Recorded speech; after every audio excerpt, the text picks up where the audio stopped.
Assalamualaikum warahmatullahi wabarakatuh. Bersama saya Pak Nur Sabdi SPD, Guru Bidang Studi Geografi SMA Islam Anijam Medan. Apa kabar semuanya? Semoga sehat dan tetap semangat ya meskipun belajar dari rumah. Nah, anak-anak, hari ini kita belajar geografi. Jadi geografi itu sangat menyenangkan dan pastinya mudah dipahami. Nah, karena berkaitan dengan kehidupan kita sehari-hari di permukaan bumi ini. Warahmatullahi wabarakatuh. Selamat pagi anak-anak semuanya. Kelas 10 IIS. Hari ini kita belajar geografi dan topik pembahasan kita kali ini itu adalah tentang sejarah perkembangan bumi. Nah, jadi kita kemarin itu sudah bahas tentang yang namanya pembagian daratan dan perairan yang ada di permukaan bumi ini. Nah, kebetulan ya kan kita masih membahas tentang bagian bumi, kita harus tahu nih tentang namanya sejarah perkembangan bumi. Jadi kalau yang dulu-dulu kita udah belajar tentang namanya proses terbentuknya bumi, proses terbentuknya planet-planet, baru kemudian juga kita sudah belajar tentang namanya isi-isi bagian bumi, juga udah belajar tentang daratannya, perairannya, pembagiannya. Nah, sekarang kita proses perkembangan bumi itu seperti apa sebelumnya sampai ke seperti bumi yang sekarang ini kita kenal. Nah, itu adalah topik pembahasan kita kali ini. Nah, ini ada nih yang pertama, masa Prakambrium. Artinya ini adalah masa yang pertama-tamanya kali ya. Jadi ini disebut juga zaman Arkeozoikum sekitar 4 sampai dengan 2, miliar tahun yang lalu. Jadi ini adalah pengklasifikasian zaman yang dilakukan oleh para ahli ya. Jadi ahli dia mengidentifikasi, memperkirakan bagaimana keadaan bumi pada waktu itu, pada zaman Arkeozoikum. Kalau sekarang sudah zaman modernisasi, zaman globalisasi. Nah, kalau zaman Arkeozoikum itu sekitar 4 sampai dengan 2,5 miliar tahun yang lalu. Wow, bisa dibayangkan ya, begitu lama banget gitu ya. Nah, di sini katanya inti bumi mulai terbentuk dari cairan besi dan nikel. Nah, cairan besi dan nikel ini dialah yang menjadi pusat inti bumi kita, atau inti bumi dikenal juga dengan istilah nive ya. Nikel, ferum besi. Jadi itu dia nive disingkatnya. Inti bumi yang panas menyebabkan penguapan gas secara besar-besaran.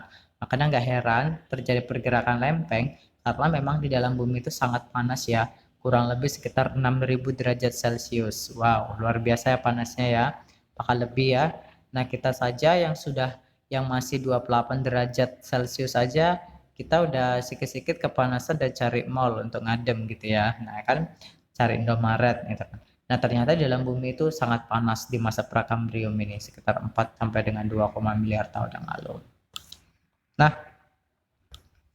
untuk selanjutnya maju lagi ada zaman Protozoikum. Jadi ini sekitar 2, miliar sampai dengan 590 tahun yang lalu ya. Jadi ini setelah zaman Arkeozoikum tadi, sekarang masalah ke Protozoikum. Nah, di sini ditandai dengan adanya terjadi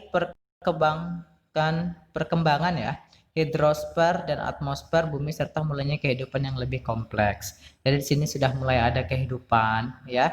Hidrosfer itu airnya, atmosfer itu lebih ke cuaca dan iklimnya. Jadi mulai terjadi namanya penstabilan begitu pada zaman Protozoikum ini ya. Sekitar 2,5 miliar sampai dengan 590 juta tahun yang lalu. Wow, luar biasa ya. Lama jadinya ya. Nah, seperti itu. Nah, selanjutnya nanti ada masa Paleozoikum ya. Ini seperti kayak masa-masa seperti sejarah ya. Jadi tapi ini lebih ke bentuknya buminya ya. Bumi masih berbentuk lautan penuh dengan daratan yang disebut Gondwana. Ya. Jadi pada zaman si Protozoikum tadi itu ada yang namanya satu benua dan satu lautan. Ya, di zaman Protozoikum. Benuanya namanya Pangea, nama lautannya adalah lautan Tethys ya.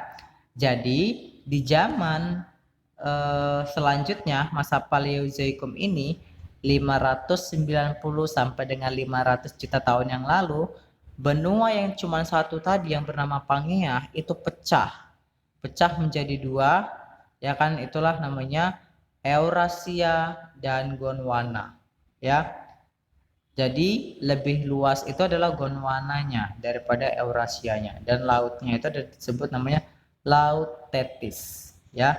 Nah, itu dia. Jadi sudah ada terjadi perpecahan daratan di sini ya di masa Paleozoikum ini, ya. Nah, selanjutnya ada namanya zaman Ordovisium. Itu sekitar 500 sampai dengan 440 juta tahun yang lalu.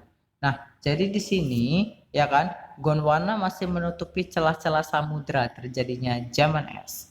Dan di sini itu Gondwana, benua yang paling terbesar tadi, dan Eurasia, tetapi lantar dia menutupi celah-celah samudra. Nah, nanti Gondwana ini ujung-ujungnya akan menjadi benua-benua yang seperti kita lihat sekarang. Eurasia juga akan menjadi benua-benua yang seperti kita lihat sekarang. Ya, jadi Gondwana itu lantaran dia pada besar, dia menutupi celah-celah samudra, gitu kan. Hampir bagian daratan dari samudra itu ditutupi oleh daratan pada waktu itu, ya kan? Dan terjadinya zaman es. Jadi lantaran pada waktu itu keadaan bumi itu dia belum stabil, ya agak dingin di bagian permukaannya, maka terjadilah zaman es, pembekuan oleh air. Jadi di mana-mana itu banyak gunung es pada waktu zaman Ordovisium sekitar 450 juta tahun yang lalu, gitu ya. Nah, selanjutnya nanti ada zaman selur, ya. Jadi bukan telur ya, selur, ya. Jadi 440 sampai dengan 410 juta tahun yang lalu. Kenapa, Pak? Kenapa kok enggak 410 dulu? Kok enggak kenapa langsung 440 dulu? Karena kita lihatnya diukur dari masa sekarang, gitu ya. Nah, seperti itu. Makanya dia kebalik, gitu. Nah, selanjutnya ada mulai pembentukan deretan pegunungan. Kita kenal sebagai wilayah Skandinavia, Skotlandia, dan pantai utara Amerika. Nah, disinilah mulai terjadi terbentuknya pegunungan-pegunungan di zaman selur ini. Karena adanya ketidakstabilan panas yang luar biasa dari dalam bumi, sehingga mengakibatkan pergerakan lempeng. Jadi, benua-benua Gondwana dan benua-benua Eurasia ini terpecah-pecah. Ya, Gondwana itu nanti akan menjadi Afrika, seperti Amerika Selatan, India, gitu ya. Itu di Gondwana. Nanti yang Eurasia akan menjadi Amerika Utara, Eropa, sebagian Asia, gitu ya. Jadi seperti itu dia. Nah, jadi terbentuklah pegunungan-pegunungan yang saat ini kita lihat ada Sirkum Mediterania, Sirkum Pasifik, gitu ya. Jadi itulah dia ya. Di zaman selur ini terjadi penciptaan pegunungan-pegunungan akibat adanya gerakan lempeng dari dalam bumi yang mendesak batuan ke atas sehingga batunya itu naik, jadilah gunung. Itu seperti itu ya.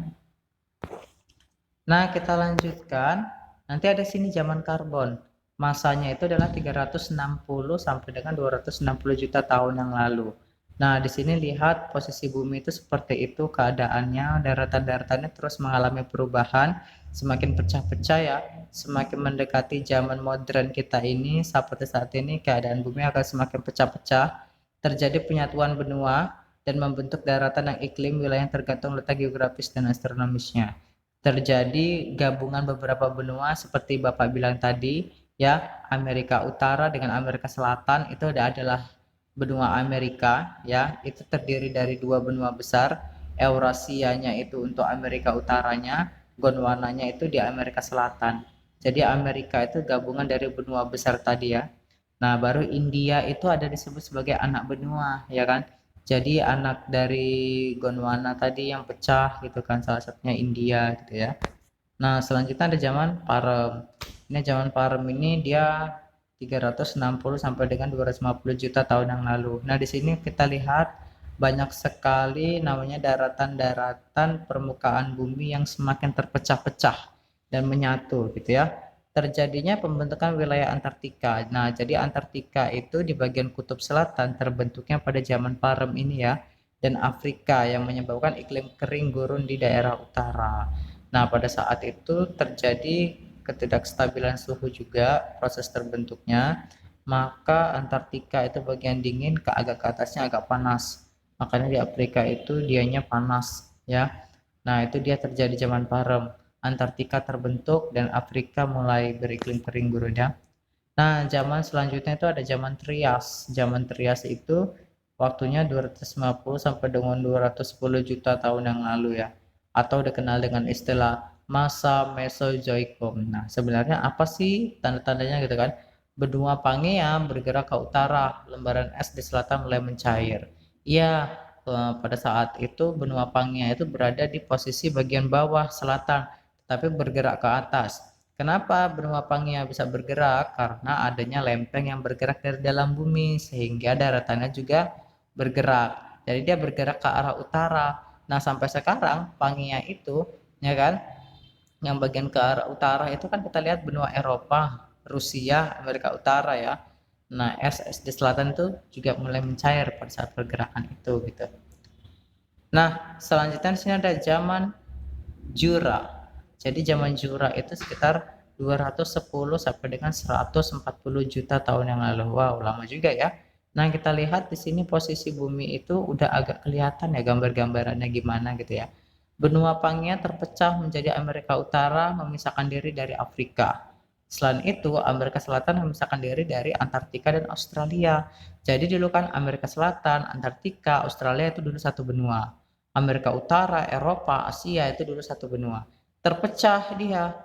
Nah, seperti inilah sekarang apa yang kita lihat itu gitu kan. Nah, demikianlah ya anak-anak pembahasan kita hari ini. Nah, untuk kedepannya Bapak akan bahas lagi tentang kelanjutan dari perkembangan bumi dari masa ke masa sampai ke masa zaman globalisasi sampai saat ini. Oke, saat ini sampai sini dulu. Ya kan Bapak sudahi dengan wabil taufiq wal hidayah. Wassalamualaikum warahmatullahi. Nah, tetap semangat meskipun belajar dari rumah dan jangan lupa tetap jaga kesehatan. Oke, sekian dan terima kasih anak-anak. Semoga ilmu yang Bapak paparkan hari ini sangat bermanfaat untuk Anda semua dan bisa mengerti tentang perkembangan bumi. Terus ikuti pembelajaran dengan baik. Dan sampai jumpa di video pembelajaran selanjutnya di minggu depan. Assalamualaikum warahmatullahi wabarakatuh. Sekianlah pembelajaran kita hari ini. Sampai jumpa di video pembelajaran selanjutnya. Jangan lupa untuk like, comment, and share. SMA Islam Anijam, unggul, cerdas, islami. Assalamualaikum warahmatullahi wabarakatuh.